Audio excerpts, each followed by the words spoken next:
এক একটা মানুষের পার ডে ১,০০০ টাকা বেতন আছে, খালি এমনিতে হয়রানি করে মানুষটা। ওই কয় দাম বেশি, এই কয় দাম বেশি, আসলে না ভাই। বেশি বলার কারণ হইল কি, মানুষের চাহিদা পূরণ করতে পারবেন না আপনি। এই দুনিয়ার মানুষ সবই মনে করেন যে স্বার্থের লাগে পাগল। এটা যদি ২০ টাকা কেজি হওয়া বা ২০ টাকা হওয়া, হের পরেও কইব যে এটার দাম কম না, কারণ ওরা কম বুঝেই না, ওরা সবসময় মনে করে বাড়তি।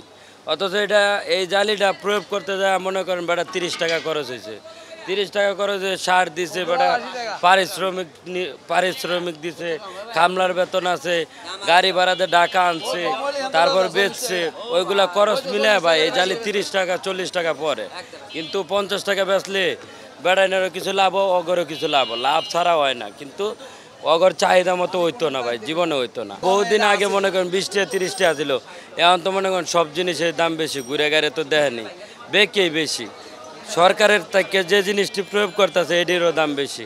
কারণ কৃষকে কী করবো, কৃষকে কিনতে গেলে আগে সার আসছিল মনে করেন ৪০ টাকা কেজি, ৫০ টাকা কেজি, এখন সার হয়েছে ১০০ টাকা কেজি।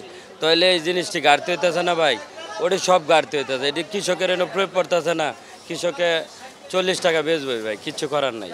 মানুষের ইনকাম সোর্স হিসাবে ঠিকই আছে, সরকারে আপনার কম দেয় নাই। সরকারের বেতন এক একটা মানুষের পার ডে ১,০০০ টাকা বেতন আছে, ১,০০০ টাকা বেতন আছে। ওরা তরকারির দাম ৪০ টাকা, তো অসুবিধাটা কি? অসুবিধা কিছুই নেই। আগে ৫০০ টাকা বেতন কাজ করছে, জ্বালিয়ে নিছে একটা ৩০ টাকা দিয়ে, একই ঘুরে ফিরে একই ভাই। ওটা খালি এমনিতে হয়রানি করে মানুষটা। ওই কয় দাম বেশি, এই কয় দাম বেশি, আসলে না, তা না। আমরা জানি, আমরা ব্যবসা করি দেখি মিথ্যা কথা বলা লাগবো, এরকম কিছু না ভাই। আমরাও কিনে খাই, আমরা কিনে খাই। মানুষে ওই বেড়ানো ১০ টাকা লাভ করার অধিকার আছে, কথা বুঝেন না?